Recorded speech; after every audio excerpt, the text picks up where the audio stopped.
아니, 정말 돈 좀 있다고 유세를 하세요? 무시라니요.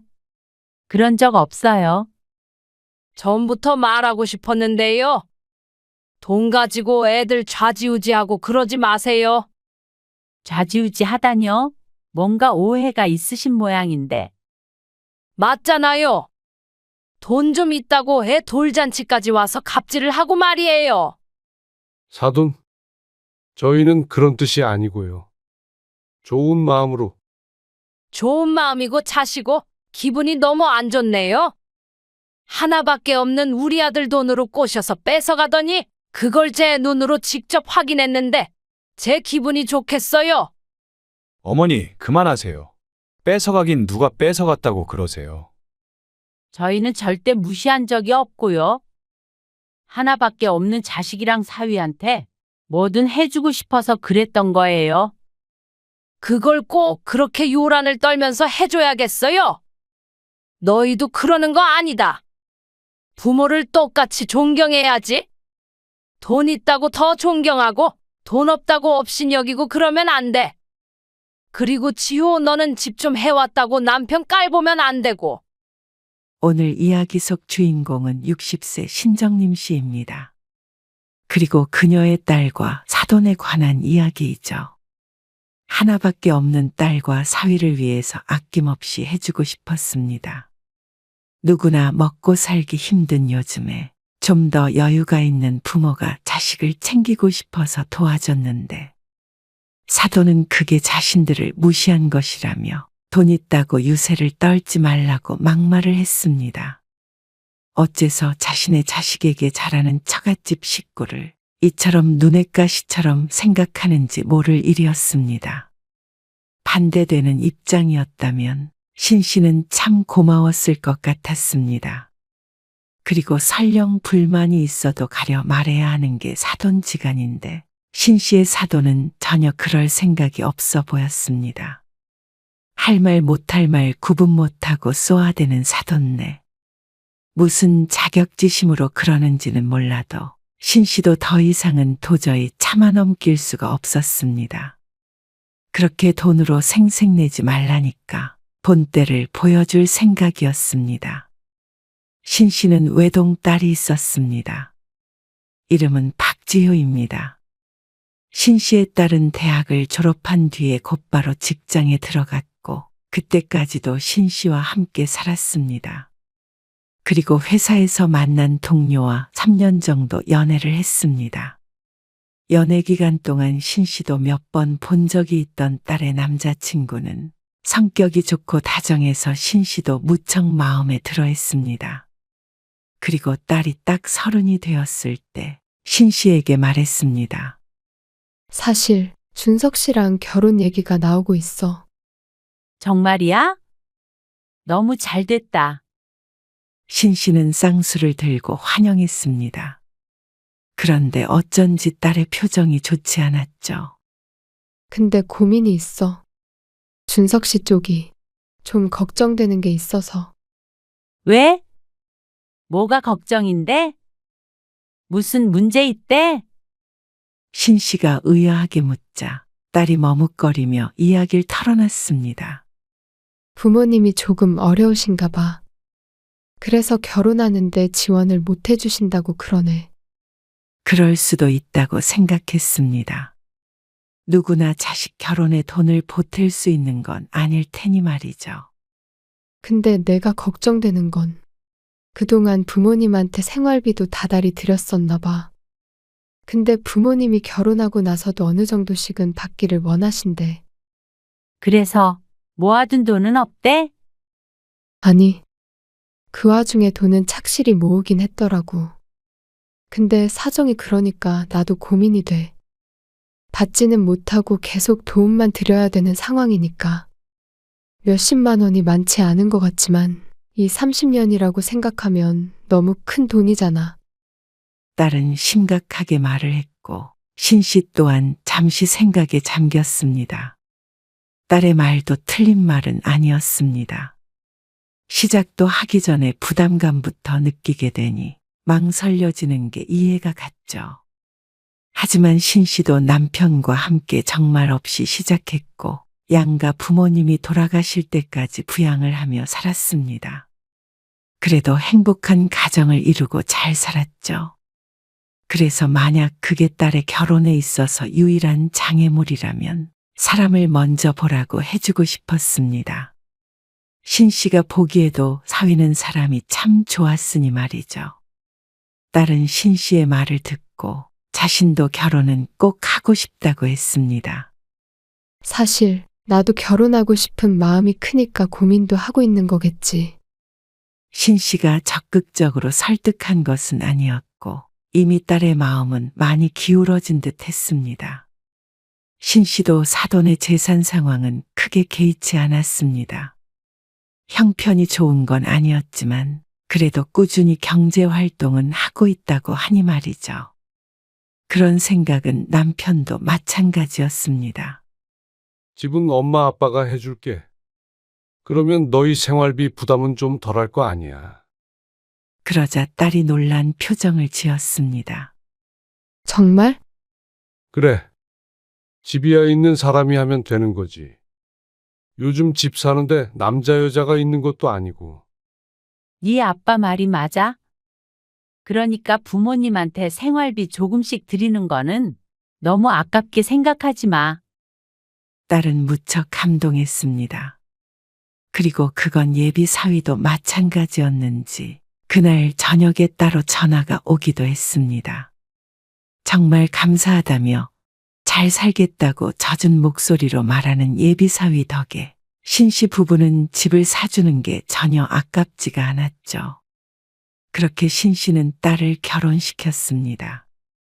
상견례도 하고 결혼 준비를 하며 우여곡절이 많았지만 웬만하면 딸내가 하자는 대로 사돈네가 하자는 대로 마쳤습니다. 이왕 시집 보내는 거 서로 기분 상하지 않고 기쁘게 진행했으면 해서였죠.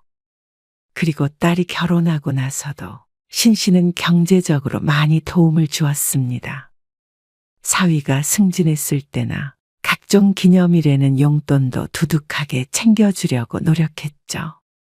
맞벌이를 하니 도움 없이도 살아갈 수는 있겠지만 그래도 하나 있는 딸이 힘들게 사는 건 보고 싶지 않았습니다. 시어머니 환갑이시라며? 지호 네 통장으로 돈 보냈어. 봉투에 잘 담아서 좀 전해드려. 주변에 물어보니까 요즘에는 현금으로 선물 드리는 게 제일 좋다더라. 사돈지간에도. 그래? 좋은 생각 같아. 필요 없는 선물 사드리느니. 내가 전해드릴게. 그래. 근데 환갑 여행 간다고 했잖아. 준비는 잘했어? 안사돈의 환갑에 가족여행을 간다며 얼마 전부터 딸이 분주했습니다. 신씨의 질문에 딸이 한숨을 쉬며 대답했습니다. 큼직한 것들은 예약을 했는데 돈 정말 많이 든다. 안 그래도 안사돈이 해외여행을 가고 싶다고 하는 바람에 한바탕 갈등이 있었다고 들었습니다. 고서방은 가지 말자고 그랬다며. 그렇긴 해도 시어머니 환갑이니까. 너무 서운해하셔서 내가 그냥 가자고 했지. 다음 달에 허리띠 졸라매야 해. 이세 계획을 하고 있던 딸은 애 키우면 돈이 많이 들 거라며 각종 적금에 들어놓은 상태였습니다. 그런데 큰 지출이 있으니 부담스러운 모양이었죠. 사위가 오히려 해외여행은 가지 말자고 말렸다는데 그러다 보니 사돈네가 한참 시끄러웠다고 했습니다. 그래도 가게 됐으니까 잘 모시고 다녀와. 그리고 그 다음 해 남편의 생일이었습니다. 작년엔 시부모님 모시고 다녀왔으니까 올해는 엄마 아빠랑 같이 해외여행 한번 가려고 하는데 어때? 딸의 말에 신씨도 반가웠습니다. 딸이 결혼하고 난 뒤로 자주 보지 못했는데 남편의 생일을 핑계로 함께 여행한다면 좋은 추억이 될 것 같았죠. 고서방이 알아보겠다고 했는데 엄마는 어디 가면 좋겠어? 딸과 사위의 마음이 참 고마웠습니다. 사돈네 환갑 여행에서 돈을 많이 써서 한동안 짠순이처럼 살았던 딸을 알기에 신 씨는 딸에게 말했습니다. 엄마 아빠는 한적한 데 갔으면 좋겠는데. 너희가 알아서 알아봐줘. 그리고 여행 경비는 엄마 아빠가 낼게. 그러자 딸이 펄쩍 뛰었습니다. 아니야. 그걸 왜 엄마 아빠가 내? 시부모님 모시고 갔을 때도 우리가 냈어. 그러니까 공평하게 해야지. 무슨 스포츠 경기 아니? 어차피 엄마 아빠도 여행 한번 가려고 했었어. 너희 둘만 추가하는 거니까 여행 경비는 엄마가 낼게. 그 돈 있으면 너희 둘이 맛있는 거 사 먹어. 저금하던가? 미안해서 그렇지. 뭐가 미안해. 누가 내면 어떻다고. 여유 없으면 엄마 아빠도 그렇게 안 했지. 그리고 엄마 아빠가 그래도 너네보다 형편이 더 낫잖아. 그래서 남편의 생일에 여행지에 갔을 때 대부분의 경비를 신씨 부부가 지불했습니다. 사위는 딸과 마찬가지로 신씨 부부에게 미안해했습니다. 장모님, 이번 식사 비용은 제가 결제할게요. 그래? 고마워. 맛있게 잘 먹을게. 사위가 식사 비용을 간혹 계산하겠다고 나서면 고개를 끄덕였습니다. 그렇게라도 하지 않으면 딸이나 사위의 마음이 불편할 것 같아서였죠. 식당에 들어가서 기다리는데 딸의 전화가 울렸습니다. 잠깐만. 시어머니 전화가 와서. 그래. 전화 받고 와. 딸은 식사를 기다리다 전화를 받으러 나갔습니다. 다음에는 저희가 꼭 모시고 좋은 데로 여행 한번 갈게요. 너무 좋지? 그렇게 하자. 사위와 도란도란 대화를 나누고 있는데 딸이 전화 통화를 마치고 들어왔습니다. 사돈도 딸내가 해외에 있는 걸 알고 있을 텐데 전화를 건 것을 보면 무슨 일이 있나 싶었습니다. 그리고 딸의 표정도 밝지가 않았죠. 무슨 일 있으시대? 하지만 신씨의 질문에 딸은 고개를 저었습니다. 아무것도 아니야. 사위도 무슨 일인지 궁금한 눈치였지만 딸은 식사를 이어갔습니다. 그런데 하루에도 두세 통씩 울리는 딸의 전화. 모두 다 시어머니라고 적혀 있는 발신자였습니다. 보다 못한 사위가 울리고 있는 딸의 전화를 집어들었습니다. 이리 줘. 내가 받을게. 그리고는 어디론가 갔다가 한참 뒤에 돌아왔죠. 무슨 일 있으신 거 아니야? 아니에요. 뭐 좀 물어보신다고 전화하셨대요. 그렇다고 국제전화까지 하나 싶었습니다. 하지만 아무것도 아니라는데 계속 물어볼 수는 없었죠. 그런데 안사도는 계속 딸과 사위에게 번갈아가며 전화를 했습니다. 결국엔 낮엔 휴대폰을 꺼놓기까지 했습니다. 무척 신경 쓰이는 여행의 마지막 날 밤. 신 씨는 딸과 사위의 대화를 우연히 듣게 되었습니다. 지효야, 너한테 내가 면목이 없다. 오빠가 무슨 잘못이야. 아무리 뭐라고 해도 안 들으시는 걸. 근데 도대체 왜 그러셔? 뭐 먹었냐? 어디서 자냐? 돈은 얼마나 쓰냐? 이런 걸 왜 계속 물으시는 거야? 어머님, 아버님 모시고 여행을 안 갔던 것도 아니고. 나도 모르겠다. 진짜. 우리가 돈 많이 쓸까봐 걱정이라고 그러는데. 정작 엄마 환갑에는 우리가 다 냈는데. 장모님이랑 장인어른 모시고 온 여행이 왜 그렇게 못마땅하신 건지 모르겠다. 우리 엄마 아빠가 여행 경비 대주신 것도 알고 계신데 그래? 그냥 심술 부리시는 거야. 다시는 그런 말 못하게 내가 알아서 할게. 여행 망쳐서 미안해. 딸은 깊은 한숨을 쉬었고 사위도 못지않게 괴로워 보였습니다. 자세한 속사정은 모르지만 어쨌거나 사돈네는 신씨 부부가 딸 사위와 함께 여행 온 것이 마음에 들지는 않는 듯 했습니다. 어쩐지 마음이 좋지 않았습니다. 다 같이 행복하자고 했던 여행인데 괜히 분란이 생긴 것 같았죠. 여행에서 돌아오는 날 남편과 사위는 상점에 들렀고 딸과 단둘이 되자 신씨가 딸에게 말했습니다. 들으려고 했던 건 아닌데 어젯밤에 고서방이랑 하는 얘기 들었어. 그러자 딸이 깜짝 놀라더니 잠시 침묵 후에 입을 뗐습니다. 사실 시어머니가 아들이 고생해서 번 돈 여행 가서 다 쓰냐고 그러셨어.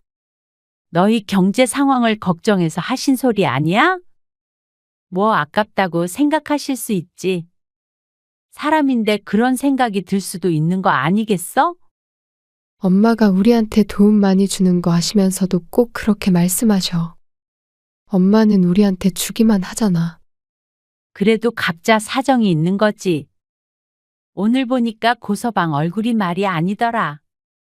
잠 못 잔 모양인데 네가 잘 챙겨. 시부모님한테도 잘하고. 알았어. 하지만 여행을 끝낸 뒤로도 딸은 괴로워 보였습니다. 언뜻 듣자 하니 사돈네가 자꾸 신씨 부부가 딸의 집에 몇 번이나 방문했는지, 자주 방문을 하는지, 그래서 사위를 부려먹지는 않는지 그런 것들을 물으며 구박하는 모양이었습니다. 신씨도 기분이 좋지는 않았지만 놀라운 마음이 컸습니다. 신씨보다는 많아도 그래도 비슷한 연배일 텐데 그런 마인드를 가지고 있다는 게 신기했습니다. 하지만 그때까지만 해도 딸이 푸념하면 그저 시부모님에게 잘하라는 말만 했습니다. 딸이 잘하면 언젠가는 며느리에게 마음을 주지 않을까 했죠. 하지만 그게 아닌 모양이었습니다. 딸은 곧 임신을 했고 이듬해 아이를 낳았습니다. 그리고 조리원에서 나왔을 때 남편과 함께 손주를 보러 찾아갔죠. 안녕하셨어요. 미리 약속하고 찾아간 딸내는 먼저 온 손님이 있었습니다. 사돈이 있었는데 와 있는 줄 몰라서 조금 당황했죠. 지효야, 이거 여기다 내려놓을게. 신씨와 남편의 손에 들린 출산 선물을 보더니 사돈이 입을 삐죽거렸습니다. 그렇게 생색을 내시면 빈손으로 온 제가 괜히 다 민망해지네요. 빈정거리는 듯한 말투에 신씨 부부는 당황했습니다. 준석이 너는 선물 좀 받았다고 금방 엎드려 절이라도 하겠다. 뾰족한 말은 신씨 부부만을 향하지 않고 사위를 찔렀습니다. 뭐든지 다 해주는 처부모 있으니 넌 좋겠다. 아주 대릴사 위로 들어가라. 아, 왜 말씀을 그렇게 하세요? 장모님 계신데. 내가 틀린 말 했냐? 그만하세요. 출산 선물 가져오신 게 감사한 거죠. 어머님 빈손으로 오셨잖아요. 사위가 정색을 하자 그제서야 입을 다무는 안사돈. 결혼식에선 정신이 없어서 제대로 대화할 시간이 없었는데 상견례 이후로 이렇게 대면해서 이야기한 건 처음이었습니다. 그동안 딸에게 전에만 들었는데 생각보다 이상한 사람인 듯 했습니다. 상견례 때도 엿보긴 했었지만 대놓고 면전에다가 이런 소리를 하는 건 이해가 가지 않았죠. 어색한 순간이 지나고 딸과 함께 몸조리에 대해서 이야기를 나눴습니다. 딸은 친정엄마인 신씨가 왔다 갔다 하면서 좀 도와주길 바랐습니다. 그런데 그것을 보고만 있을 사돈이 아닌 듯 했습니다. 그건 아니죠. 뭐 미역국 끓여주고 애 봐주고 그러는 건 제가 할게요. 아, 사돈이요? 그럼요.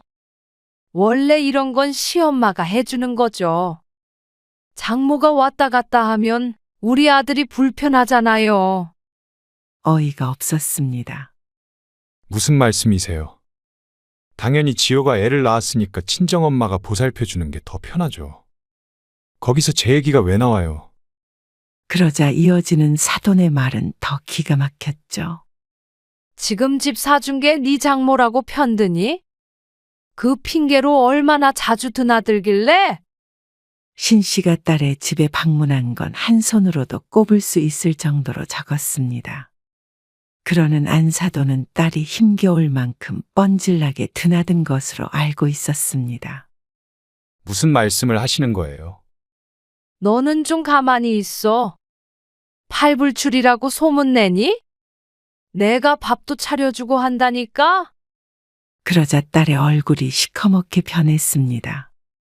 눈앞이 깜깜해진 듯한 표정이었죠. 차라리 사람을 쓸게요. 신경 쓰지 마세요. 사위의 말에 신씨도 더는 말을 보태지 않았습니다. 여기서 자신이 해주겠다고 했다가는 일만 커지고 괴로워지는 건 딸과 사위일 듯 했습니다. 아무튼간 돈 아까운 줄 몰라? 그럴 돈 있으면 나눠줘라. 끝까지 궁시렁거리는 사돈 때문에 사위의 미간이 펴지질 않았습니다. 신씨는 그날 이후로 딸의 집에 발길을 하지 않았습니다. 또 신씨가 드나드는 걸 알면 그놈의 시모가 나타나서 난리를 칠까봐 그냥 도우미를 쓰는 비용을 보태주었습니다. 사돈은 애 보러 안 가시니? 아니, 준석 오빠가 못 오시게 해. 신씨가 딸과 통화하며 묻자 딸이 대답했습니다. 애 면역 약하다고 오지 말라 그러니까 안 좋아하시긴 해도 어쩔 수 없이 안 오시지. 차라리 그러는 게 서로의 정신건강에 좋을 것 같았습니다. 그나마 사위가 단호해서 다행인 듯 했지만 그래도 딸의 앞날이 걱정이 되긴 했습니다. 그러던 어느 날 시간은 흘러 손주의 돌이 될 때쯤이었습니다. 돌잔치는 그냥 가족끼리 작게 하게. 아무도 초대 안 하고? 그냥 직계 가족만. 엄마 아빠랑 시부모님만 초대하면 끝이지 뭐. 좋은 데서 맛있는 거 먹고 사진 찍고. 그렇게만 하려고. 그래. 그것도 좋지? 호텔 예약할 거야. 6명이니까 큰 방 아니어도 될 것 같아. 사위도 외동아들이다 보니 양가 가족을 합쳐도 무척 단촐했습니다. 안사돈을 봐야 하는 건 고역일 테지만 간소하니 좋은 아이디어라고 생각했죠. 그리고 당일이 되었을 때 신씨 부부와 딸 부부 그리고 사돈 내외까지 전부 모이게 되었습니다. 아무리 인원이 없어도 좋은 호텔에서 코스 요리를 예약했다는 딸 부부가 돈을 많이 들였을 것 같았습니다. 하나밖에 없는 딸에 하나밖에 없는 손주 돌잔치이니만큼 봉투엔 축의금도 넉넉하게 넣었습니다. 초대한 손님이 없으니 그렇지 않으면 딸내가 손해를 볼 것 같아서였죠. 그리고 손주에게 순금 반지도 선물로 주었습니다. 생각 같아서는 더 해주고 싶어도 또 생색낸다고 할까봐 자제했습니다. 나오는 음식들은 하나같이 고급스러웠습니다. 사돈네도 돌잔치를 작게 한다고 할 때는 불만이 있었다던데 막상 와보니 좋은 듯 했습니다. 그때 직원이 다가와서 어떤 와인을 마실지 물었습니다. 사위가 뭐라고 대답을 하기도 전에 안사돈이 말했습니다. 이거 뭔지는 몰라도 한번 먹어보고 싶네. 하필이면 골라도 무척이나 고가의 와인을 고른 안사돈. 딸과 사위가 당황한 게 느껴졌습니다. 아이고 비싸긴 하다. 근데 이렇게 좋은 날에 이왕 좋은 데 온 거 이런 것도 마셔봐야 하는 거 아니야? 이럴 때 아끼면 바보야. 그렇게 아들이 번 돈이 아깝다더니 그것도 아닌 모양이었습니다. 딸과 사위는 차마 안 된다고는 못하고 울며 겨자 먹기로 주문을 했습니다. 안사돈의 말대로 좋은 날이니 말이죠. 식사는 무척 만족스러웠고 와인도 좋았지만 딸이 걱정되어서 계속 신경이 쓰였습니다. 그건 남편도 마찬가지인 모양이었습니다. 식사가 끝나고 자리에서 일어나는데 남편이 신씨에게 말했습니다. 내가 계산하려고. 당신이? 그래. 아까 보니까 코스 요리도 엄청 비싸던데. 돌잔치에 밥값이 더 나가면 되겠어. 그래도 당신이 계산해버리면 사돈네가 좀 그럴 수도 있잖아. 그냥 가서 조용히 계산만 하면 되지. 하지만 아직 남편은 사돈네를 겪어보지 못해서 하는 소리였습니다. 그래도 좀 그래. 차라리 지우한테 축의금을 더 넣어줘. 계산은 직접 하라고 하고. 그런가? 그렇게 하던가. 어쨌거나 당신이 알아서 넣어줘. 그런데 신 씨가 입금을 하자마자 휴대폰이 울렸는지 딸이 확인하고는 깜짝 놀란 눈을 했습니다. 사위와 쑥덕거리더니 신 씨를 보며 말했죠. 엄마, 잠깐만 얘기 좀 해.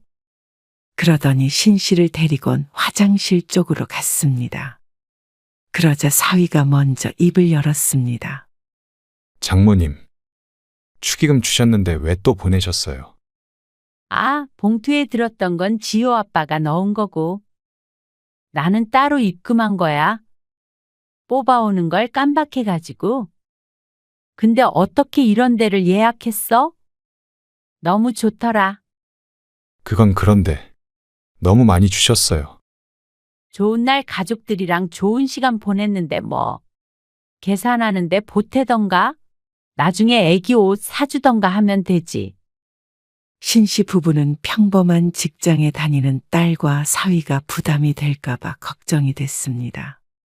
시부모 생활비도 보태고 이제 애까지 키우고 살려면 빠듯할 것이었습니다. 그런데 하필이면 그 장면을 화장실에 오던 안사돈이 보고 말았습니다. 아니, 정말? 돈 좀 있다고 이렇게 유세를 하세요? 그러면 우리는 뭐가 돼요? 다짜고짜 따지고 드는 안사돈. 벌써부터 머리가 아팠습니다. 이렇게 저희를 무시하시면 안 되죠. 무시라니요? 그런 적 없어요. 오히려 계산해주고 싶은 걸 무시한다고 할까봐 참고 축의금이란 명목하에 입금을 했던 것이었습니다. 그냥 못 준 축의금 준 거예요. 참, 그래도 이건 아니죠. 우리는 뭐 돈이 없어서 더 안 해주는 줄 아세요? 이래놓고는 비싼 와인 주문했다고 뒤에서 흉 볼 것 뻔히 알아요. 아니, 무슨 말씀하세요? 어머니, 사위가 말리자 안사돈은 더 날뛰었습니다. 전부터 말하고 싶었는데요. 돈 가지고 애들 좌지우지하고 그러지 마세요.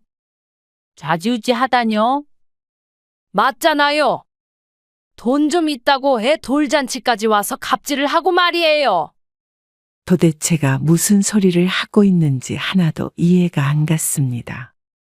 집 사줬다고 저희를 깔보고 애들한테 이거 사주고 저거 사주고 용돈 주고 그러면 그거 안 주는 시부모를 며느리가 무시하지 않겠어요?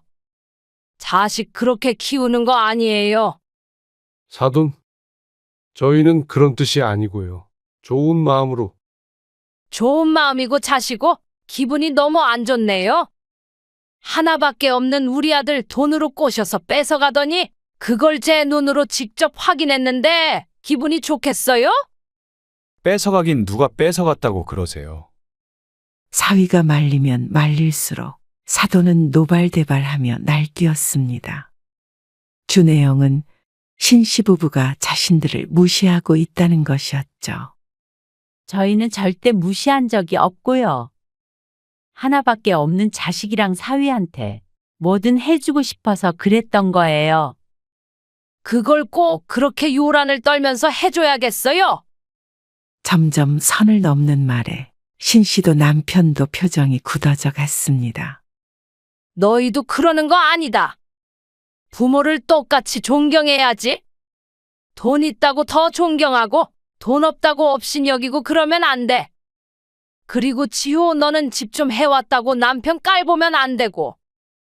어머니, 업신여기는 것은 사돈이었습니다.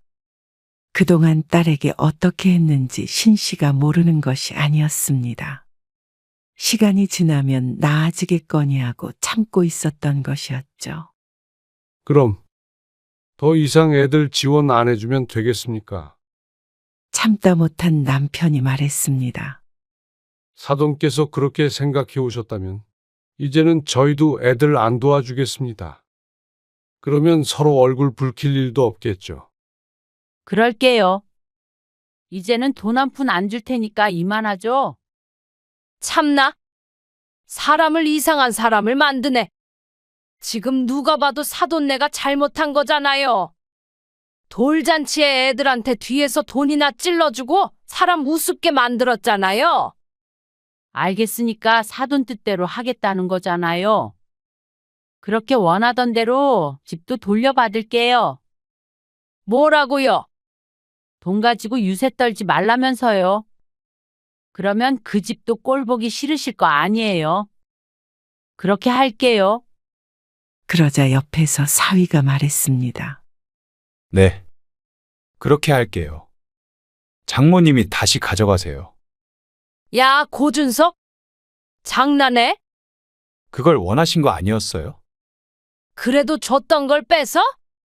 신 씨는 난리치는 사돈을 뒤로하고 서둘러 호텔을 빠져나왔습니다. 사위와 딸이 그런 신 씨 부부를 쫓아나왔습니다. 죄송해요. 집은 그냥 해본 소리고 나중에 얘기하자.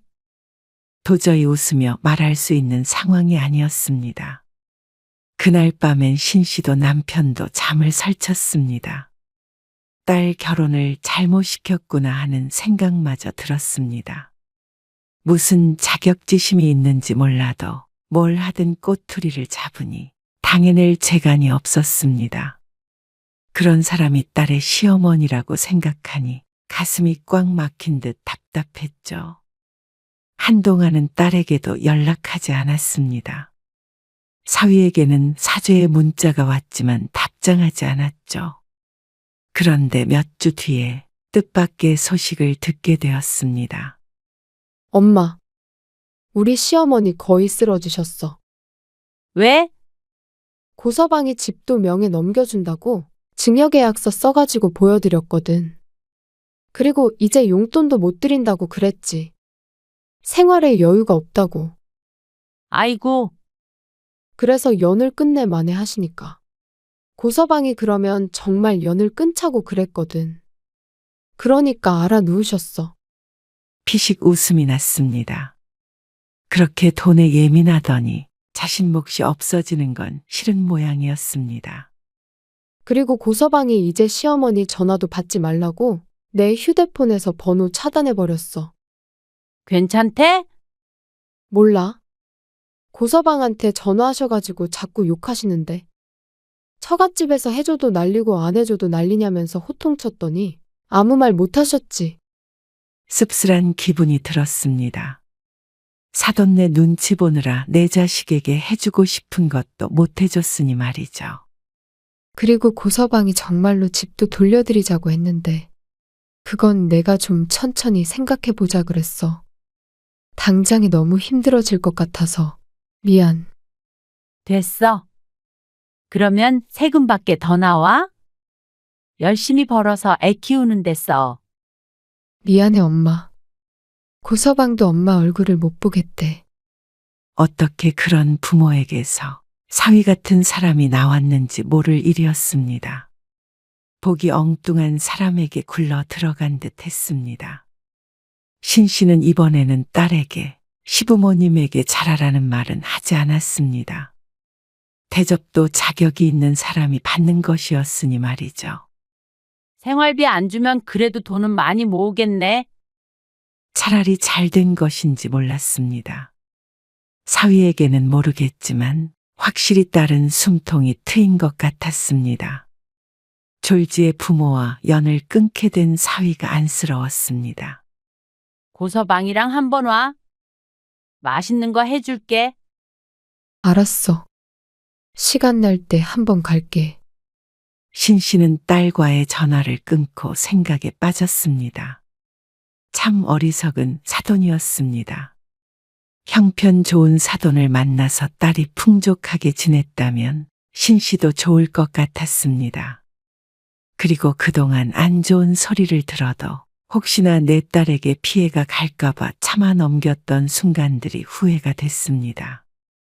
몰상식한 사람들에게 상식적으로 행동하려고 했기 때문에 신씨 가족을 만만하게 본 것이었겠죠. 앞으로 딸네 부부가 사돈과 영영연을 끊을지는 모르겠지만 다시 만날 일이 생긴다면 가만히 있는 게 능사는 아님은 확실히 깨달았습니다. 나중에 딸에게 들으니 사돈이 먼저 미안하다고 손을 내밀었다는데 아직까지도 연락을 하고 있지 않은 듯 했습니다. 속으론 쌤통이다 하게 되는 건 어쩔 수가 없었죠.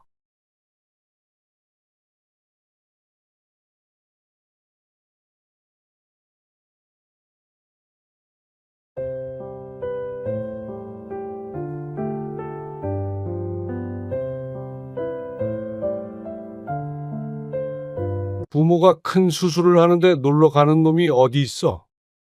생각이 있냐 없냐?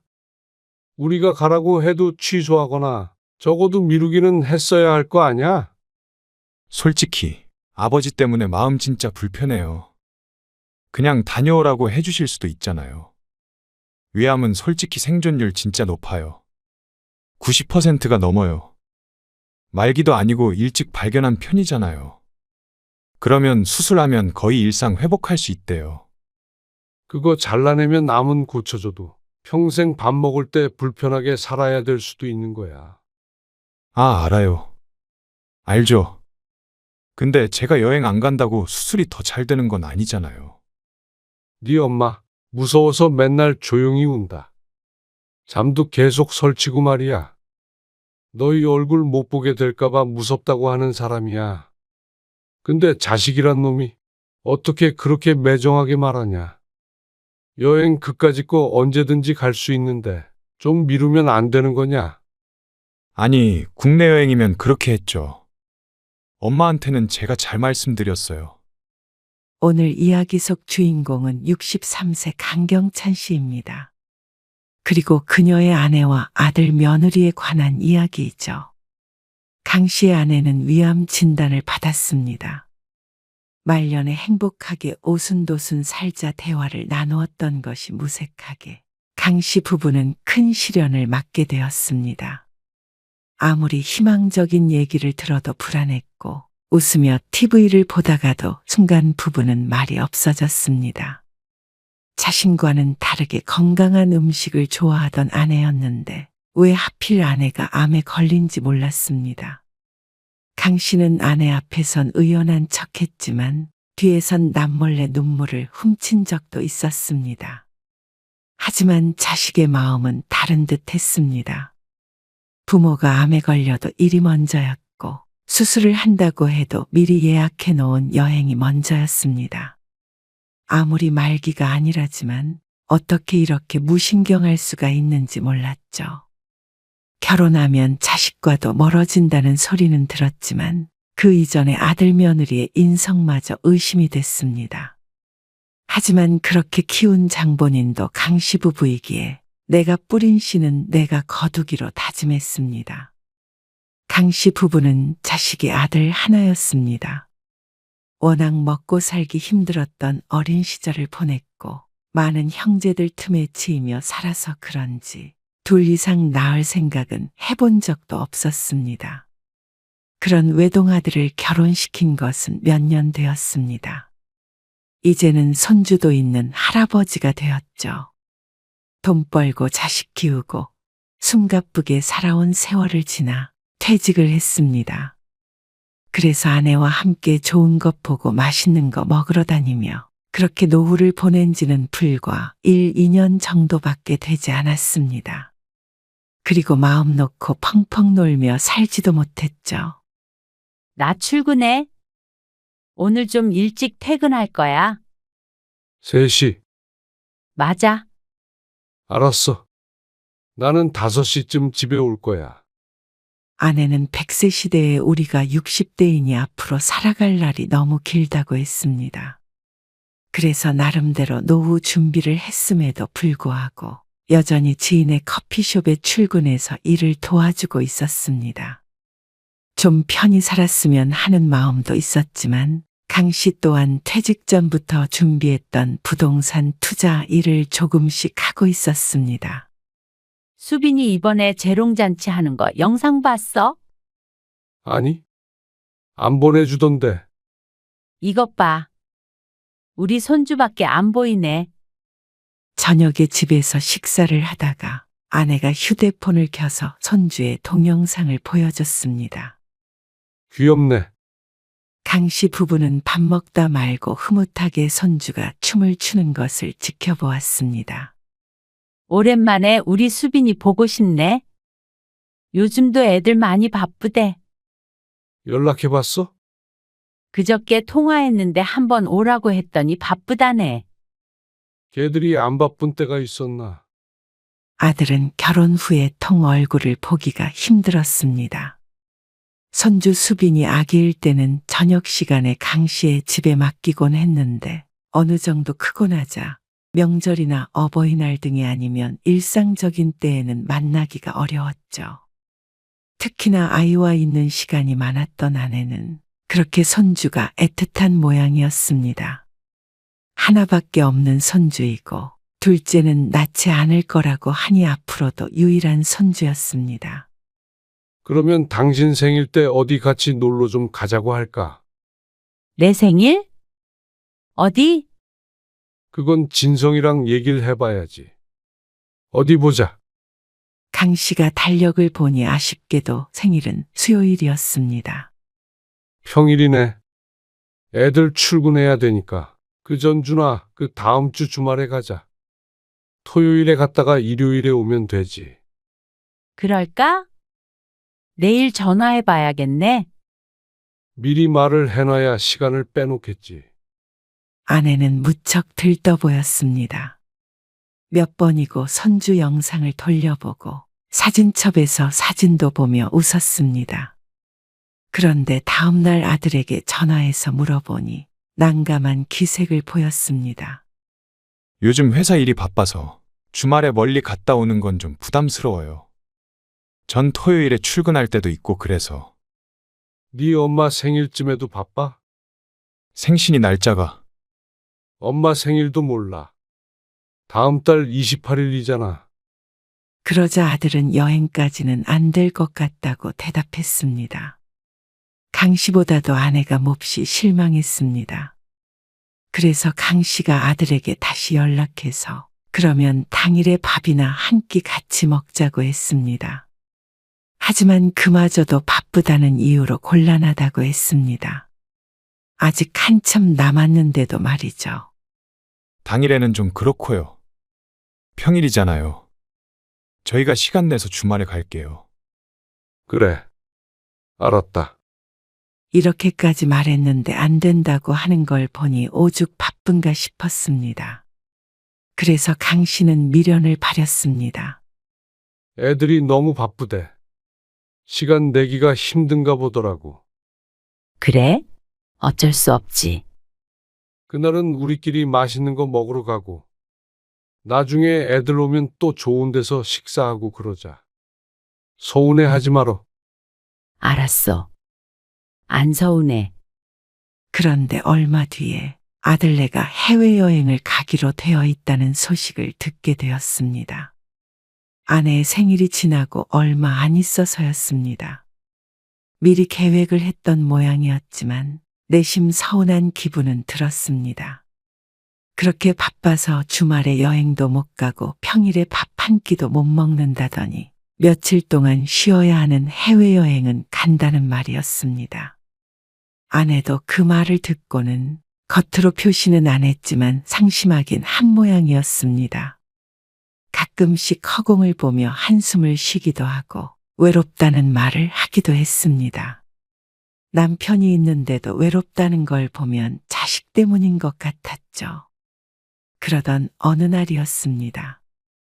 밥 먹어요. 나 혼자 먹어? 아내가 불러 부엌에 갔더니 밥이 하나밖에 없었습니다. 강 씨가 의아하게 묻자 아내가 배를 손으로 문지르며 말했습니다. 나는 소화가 잘 안 되는 것 같아서. 아침에 별거 안 먹었잖아. 근데 어젯밤에 먹은 것 때문인가?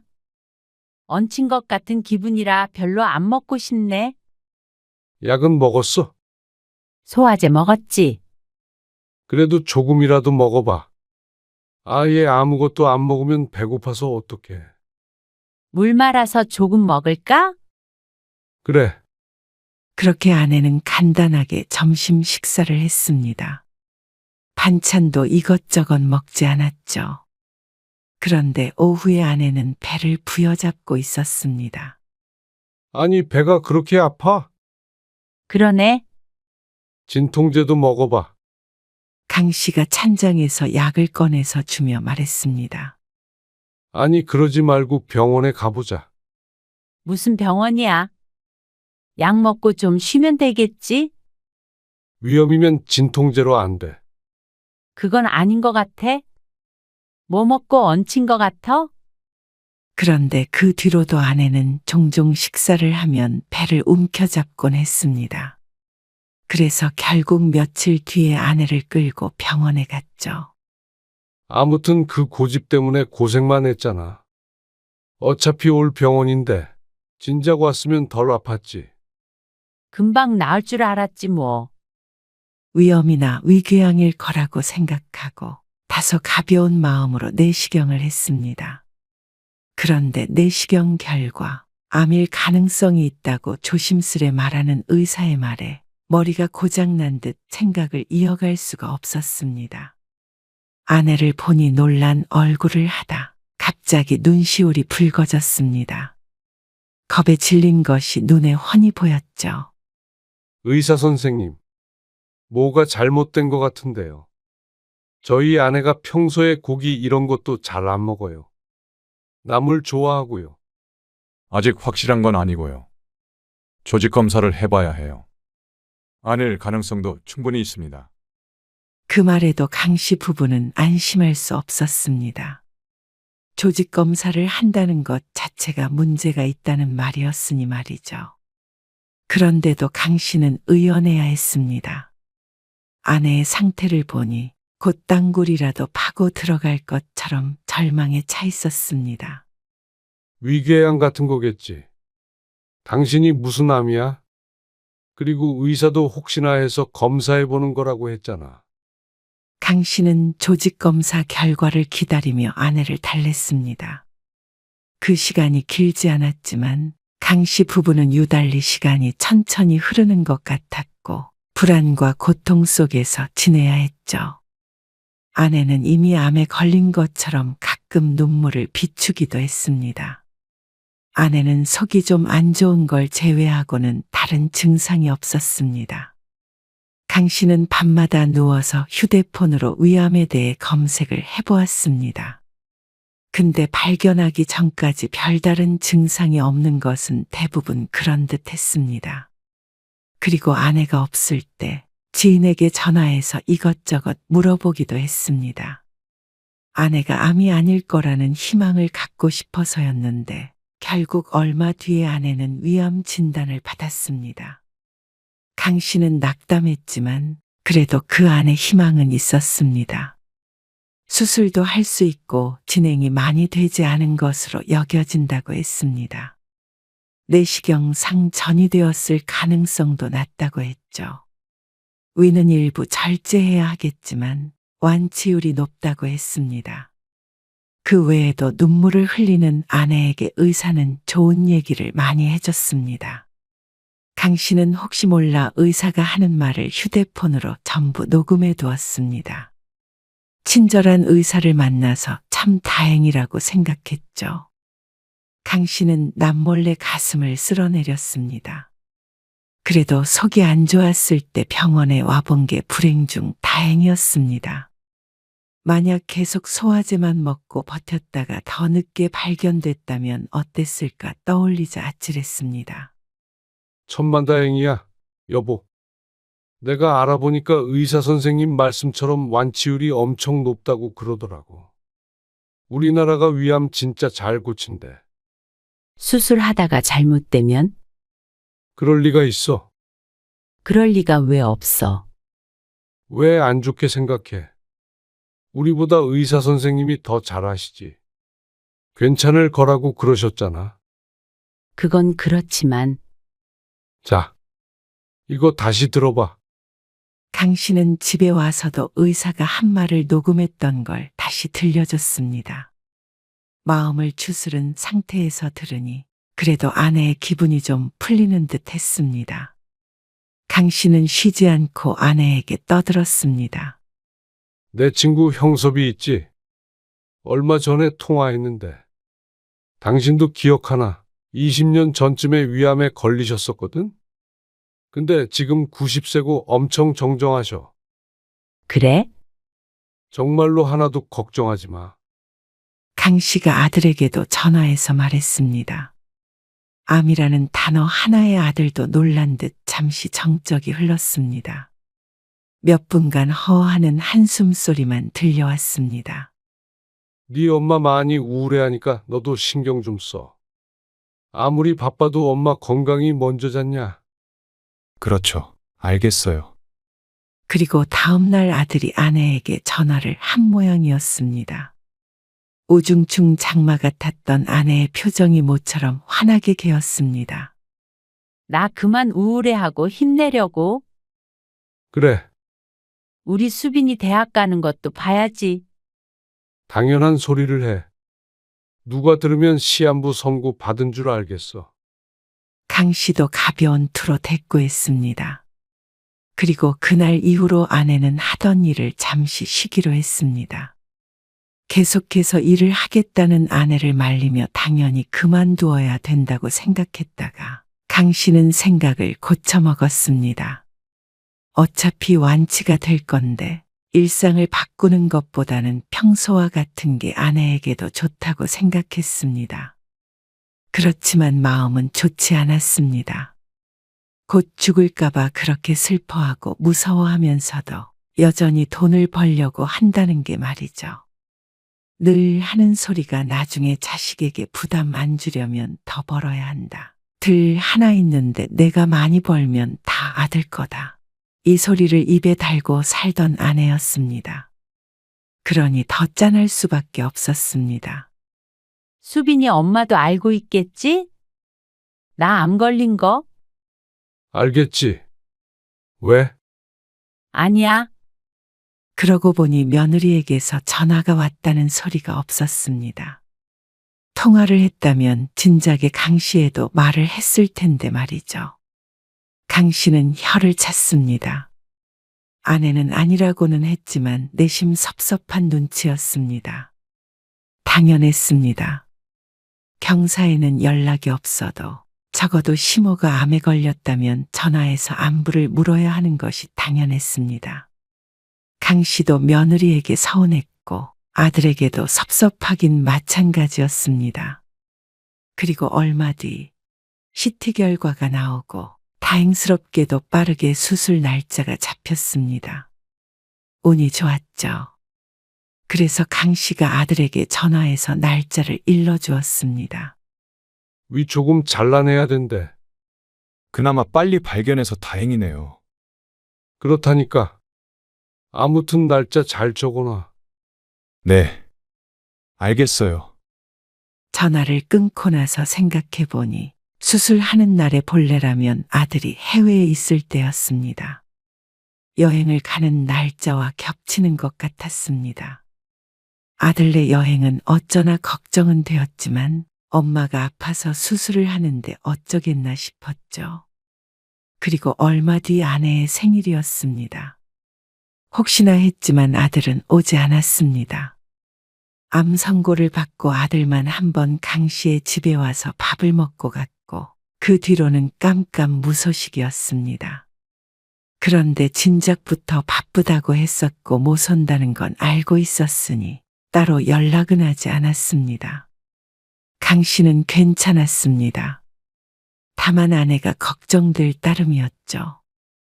자식도 있고 며느리 손주 다 있는데 생일이 좀 고요하네. 그러니까 어디 여행이라도 가자니까. 여행은 무슨, 몸도 안 좋은데 그냥 집에 있는 게 나아. 곧 수술을 앞두었기 때문에 아내는 대부분 집에서 건강 관리를 하며 시간을 보냈습니다. 그래서 생일에도 강 씨와 둘이 조촐하게 보내기로 했죠.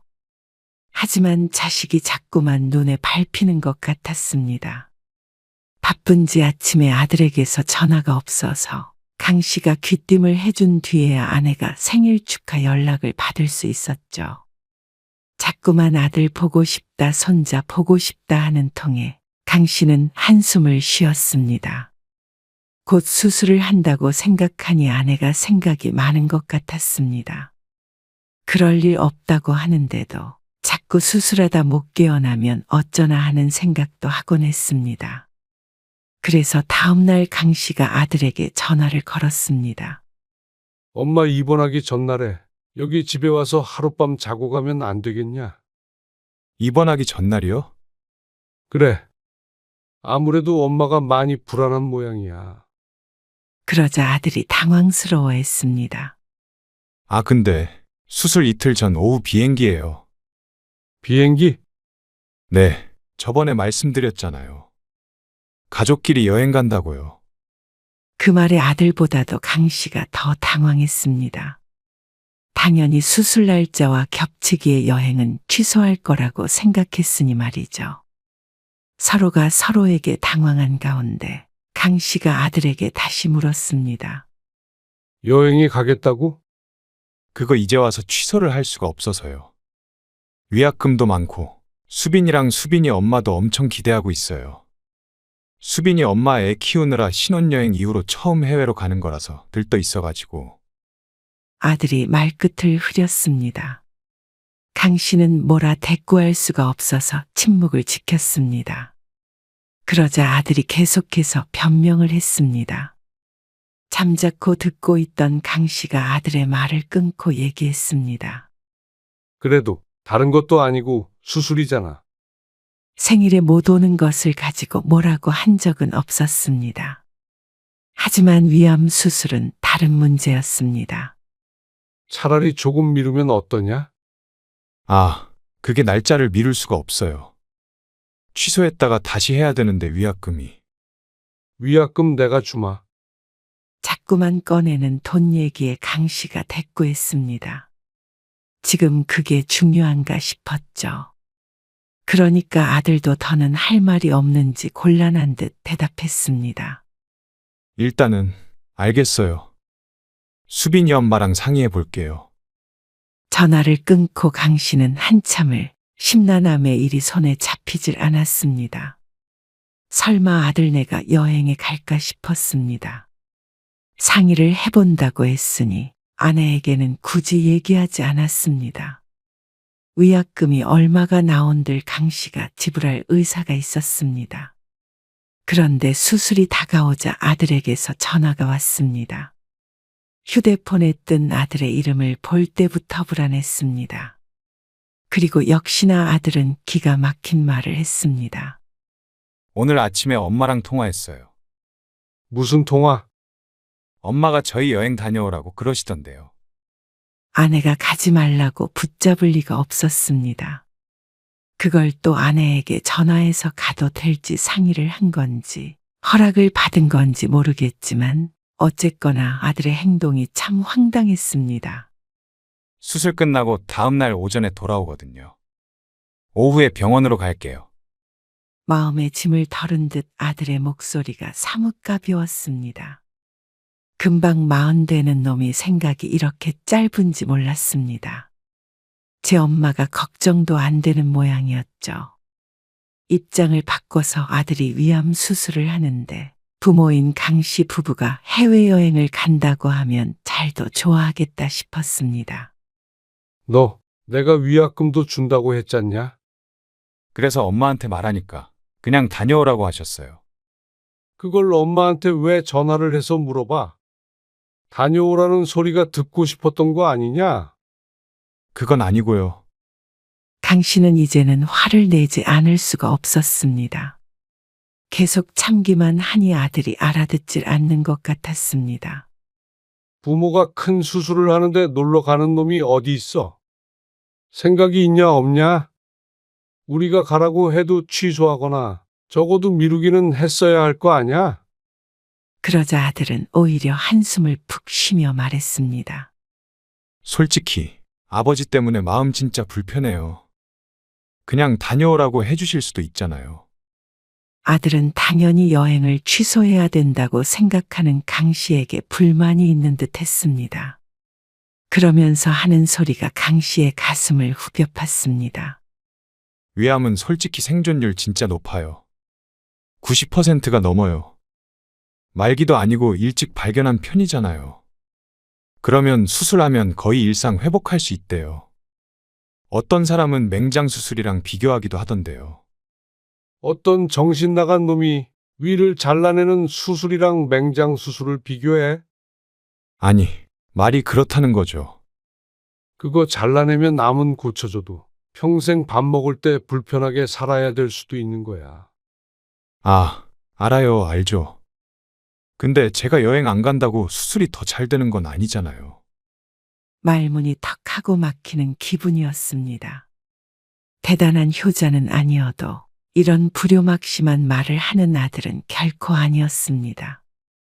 그놈의 여행이 뭐라고 부모 수술날에도 곁을 떠나 있어야 하는지 도무지 이해할 수가 없었습니다. 어쩌면 이렇게 매정할 수 있는지 몰랐습니다. 네 엄마 무서워서 맨날 조용히 운다. 잠도 계속 설치고 말이야. 너희 얼굴 못 보게 될까봐 무섭다고 하는 사람이야. 근데 자식이란 놈이 어떻게 그렇게 매정하게 말하냐. 여행 그까짓 거 언제든지 갈 수 있는데 좀 미루면 안 되는 거냐. 아니, 국내 여행이면 그렇게 했죠. 엄마한테는 제가 잘 말씀드렸어요. 부모 속을 이렇게도 몰라주는 자식이었습니다. 아마 아내에게도 헛소리를 짓거렸을 것 같았습니다.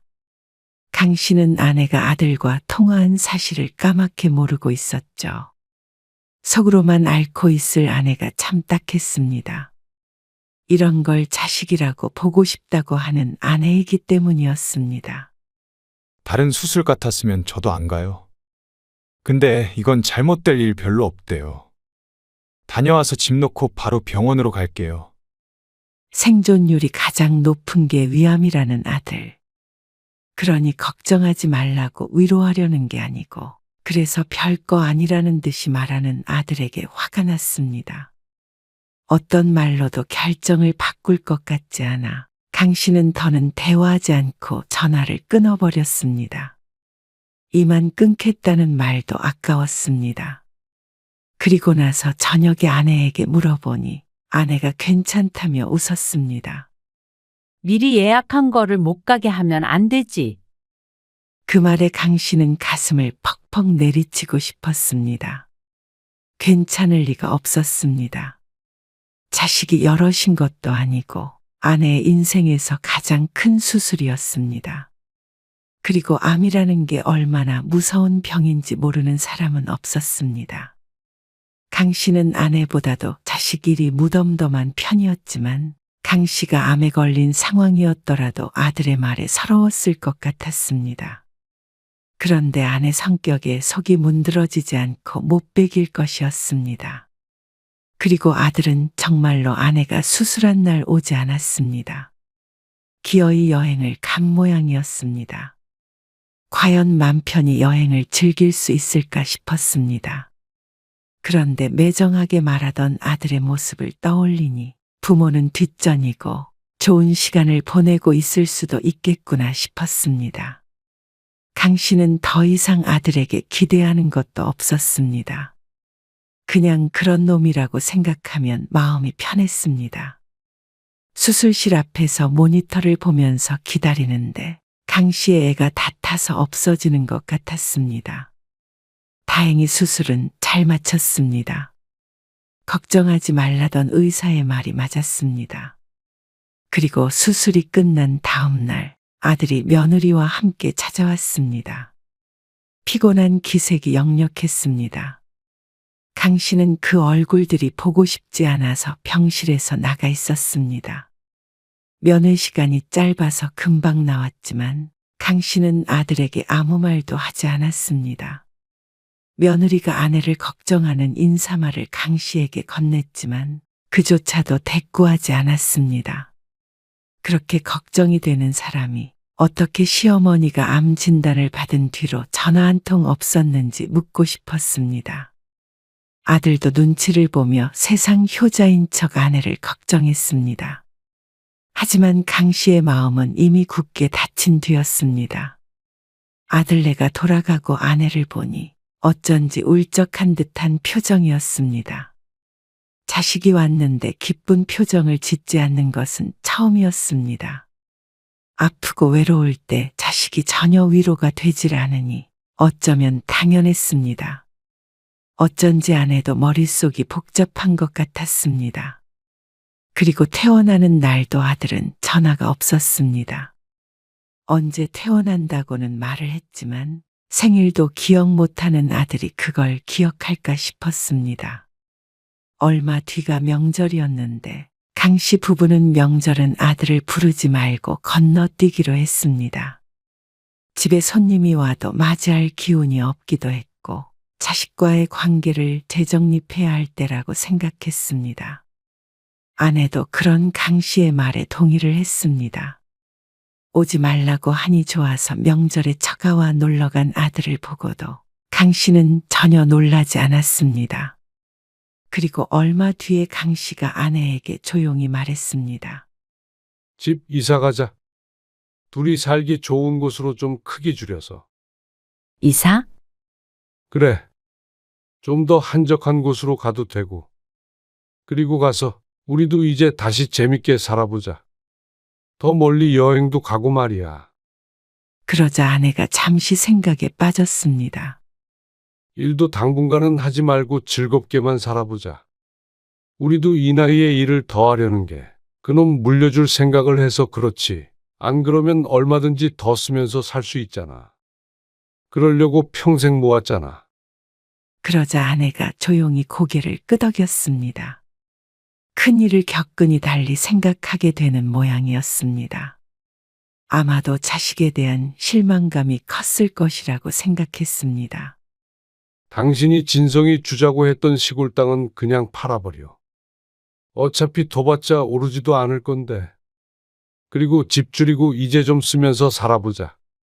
그래도 월세 들어오는 거 좀 있으니까 살만하잖아. 그리고 그러다가 질리면 뭐 둘이 카페라도 차려서 오붓하게 지내면 되지. 그 말에 아내가 설픈 미소 지었습니다.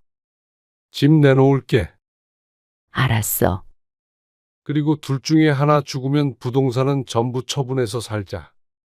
그리고 남은 사람은 그 돈 다 쓰고 죽는 거야. 그 말에 아내는 잠깐 놀란 표정을 지었다가 또다시 고개를 끄덕였습니다. 자식에 관해서는 오랜만에 생각이 일치한 순간이었습니다. 강 씨는 남은 재산 중 한 푼도 아들에게 주고 싶은 마음이 없어졌습니다. 비록 어마어마한 돈은 아니겠지만 그래도 아들에게는 큰 밑거름이 될 수 있는 금액이었습니다. 강 씨 부부도 그렇고 아들도 막연히 당연히 하나밖에 없는 자식에게 갈 거라고 생각하고 살았는데 다른 선택지도 있다는 걸 보여주게 되었습니다. 그리고 그 소식을 들은 아들은 크게 놀랐습니다. 이사를 왜 가세요? 멀리 가시게요? 그냥 인생 좀 즐기면서 살려고 그러지.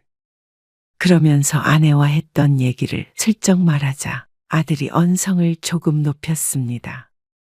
아무래도 기분이 상한 것 같았습니다. 혹시 엄마 수술할 때 여행 가서 지금도 그것 때문에 언짢으신 거예요? 수술 잘 됐잖아요. 엄마도 지금 건강하시고요. 말도 안 되는 소리였습니다. 어떻게 수술이 잘 됐다고 끝이라고 생각하는지 몰랐습니다. 이렇게 관심이 없으니 더 이상은 대화를 이어갈 의미가 없었습니다. 앞으로는 너도 너희 인생 살아. 우리도 우리 인생 살게. 그래서 결국 저한테 유산을 안 주시겠다고 말씀하시는 거잖아요. 이럴 때는 아주 잘 알아듣는 아들이 우스웠습니다. 아들은 그 말이 실감이 나지 않았는지 자신도 속상하고 서운하다고 하며 전화를 끊었습니다. 그런데 강 씨 부부가 집을 팔고 이사를 가고 땅도 팔았다고 하자 그제서야 실감한 듯 했습니다. 그러고서는 몇 달 뒤에 며느리와 손주까지 데리고 찾아왔습니다. 암 환자에게 좋은 음식이라며 뭘 바리바리 싸들고 왔는데 강 씨는 냉큼 받았습니다. 잘 먹이마. 이만 가봐라. 그러고는 거실에도 들이지 않고 쫓아버렸습니다. 암 환자에게 좋은 음식이라고 하니 거절할 이유가 없었습니다.